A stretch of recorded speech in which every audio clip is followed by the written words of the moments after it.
in Rock and Roll by Elizabeth Levy, illustrated by Mordecai Gerstein. Gwen pounded the piano. Jill flipped her drumstick into the air. Ben's saxophone wailed, and David kept everything steady on the electric bass. Under the piano, Fletcher wagged his tail in time to the music. Gwen and Jill had recently joined a rock and roll band. "Did you hear about the TV rock contest?" said Gwen when they'd finished their song. "It's for kids under 12. "We've got to come up with an original song," said Jill. "No problem," said Gwen.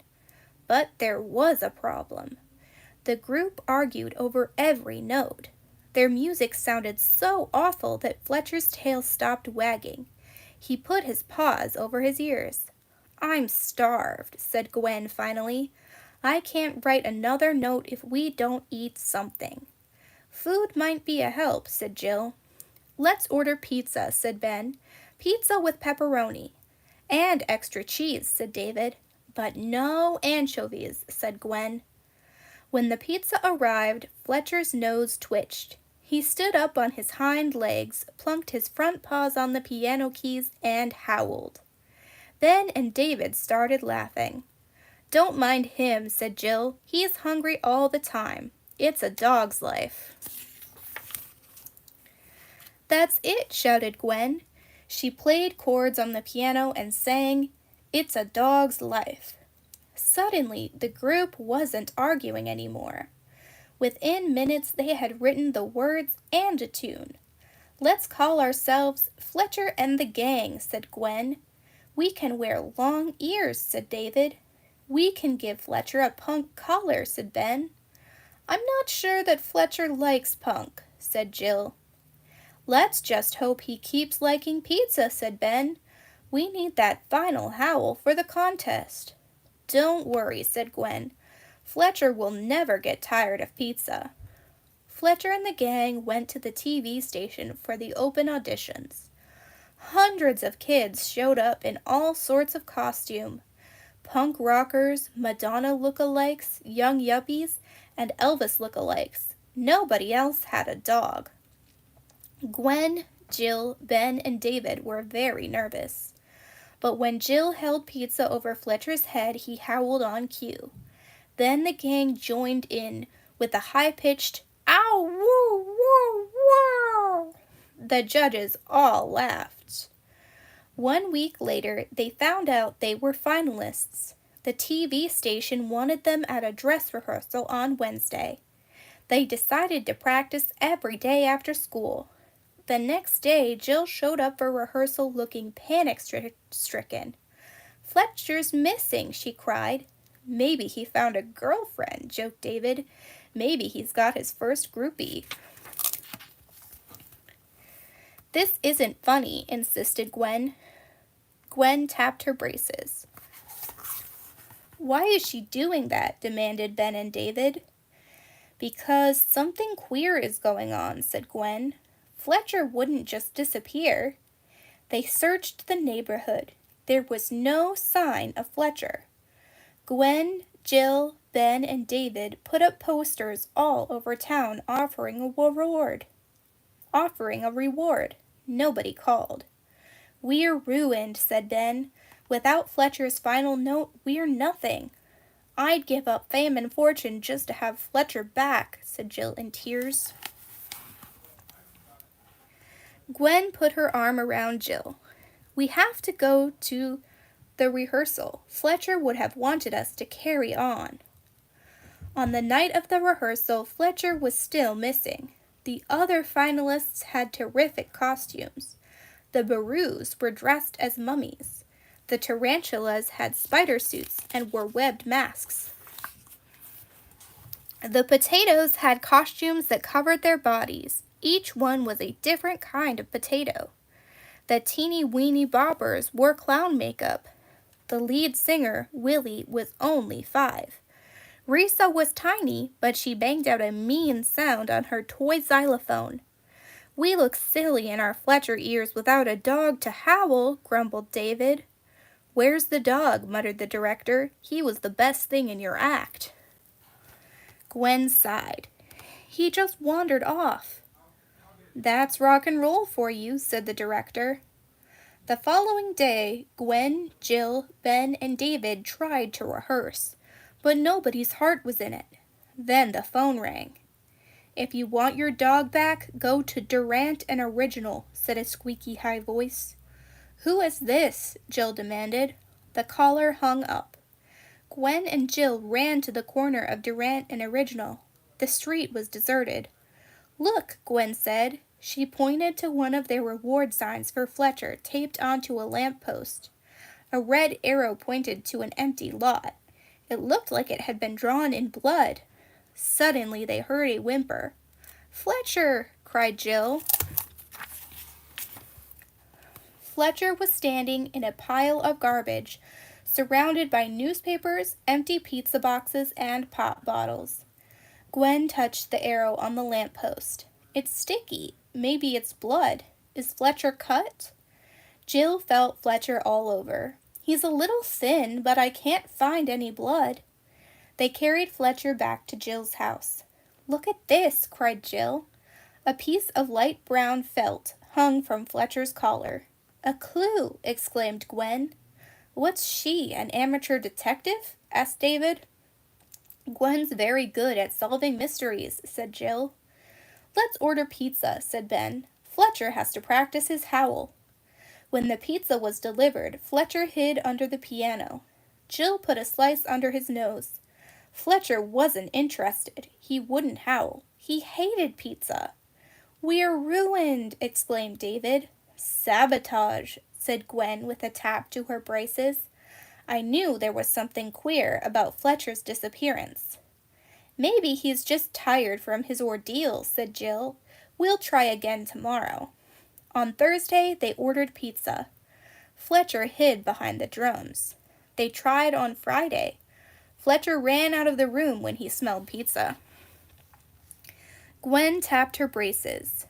The fiend who force-fed Fletcher cut himself or herself and wrote the arrow in blood. He or she was also wearing light brown felt. I want to visit each of the other finalists. They all had a motive. Besides, Fletcher might growl if he sees his fiendish feeder. They took Fletcher to see the tarantulas, who had added silver studs to their spider costumes. "Anybody need a Band-Aid?" asked Gwen. The lead spider gave Gwen a dirty look. "Hey, your dog reminds me of Bruce Springroll," he said. Fletcher wagged his tail at the fuzzy spider costumes. "I don't think it's them," whispered Jill. Next, they visited the potatoes. Mashed Potato was in a foul mood because their lead singer, French Fry, wasn't there. "He's always late," complained Boiled Potato.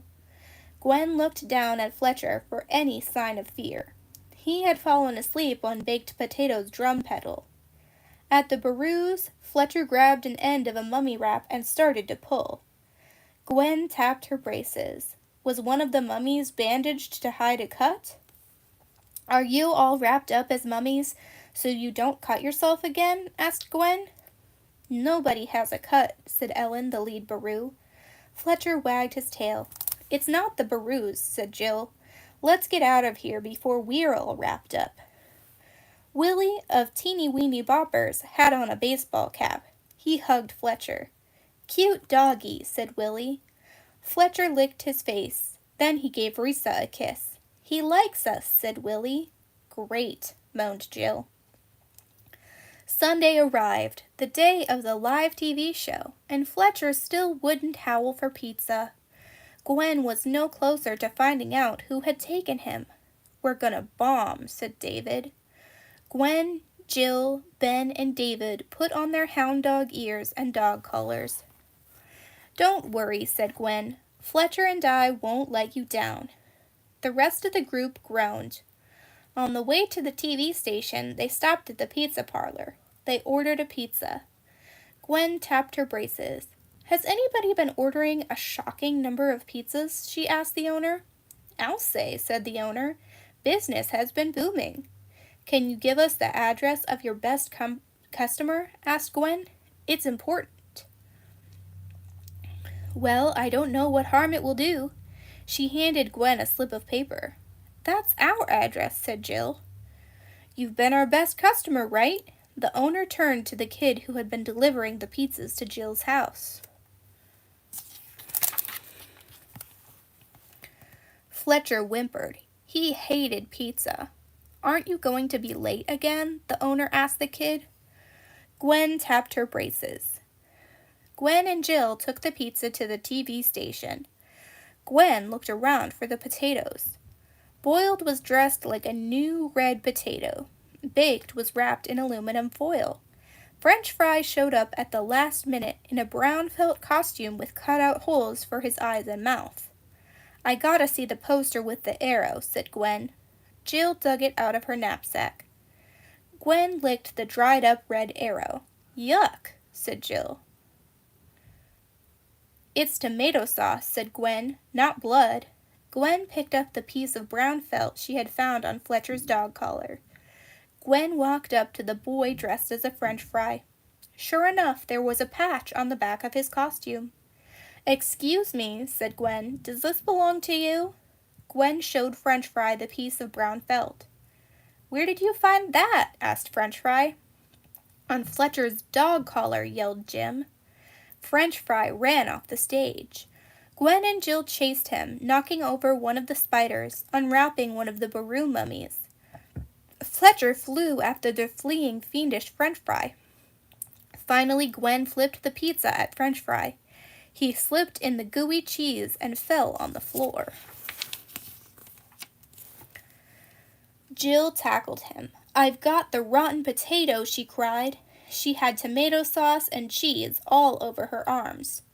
What's going on here? Demanded the director of the TV show. Something queer in rock and roll, said Gwen. That's what's going on. French fry took off the top of his costume. He was the boy who delivered pizza to the house. I knew it was you, said Gwen. Tell us why you did what you did, said Jill, sitting on French fry, or I'll stuff your mouth with pizza the way you did to Fletcher. I knew you got that special sound from that dumb dog, said French fry. I watched you rehearse when I delivered pizza. Your dog loves pizza. I hid him in the basement of the pizza parlor and fed him pizzas so he'd get sick of them. But he got so lonely for his owners that he wouldn't eat. I let him go. Yeah, but you ruined our song, said Gwen. Fletcher hates pizza now. He's not hungry all the time. The director looked frazzled. French fry, you're out of the show, he said. As for the rest of you, we're on live in 15 minutes. Now what? Asked Jill. Fletcher still hates pizza. Just put on your ears and pray, said Gwen. Fletcher and the gang went on stage, and Fletcher was front and center. But would he howl? Gwen patted him on the head. I know you hate pizzas, but how about a bite of salami, she whispered. Gwen held a tiny piece of salami over Fletcher's head. Fletcher lifted his head and howled. Ow, woo, woo, woo! It's a dog's life. Fletcher and the gang won the contest, paws down. Thinking about it. 1.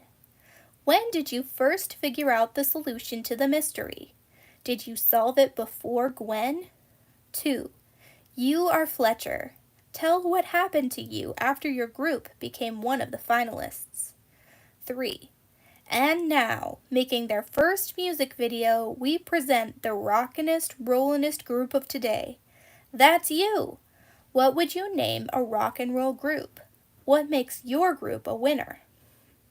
Another book by Elizabeth Levy. Everyone at Pine Beach School looks forward to School Spirit Week. But this year, someone's pulling pranks and spoiling the planned events. Brian is determined to find out who it is in School Spirit Sabotage.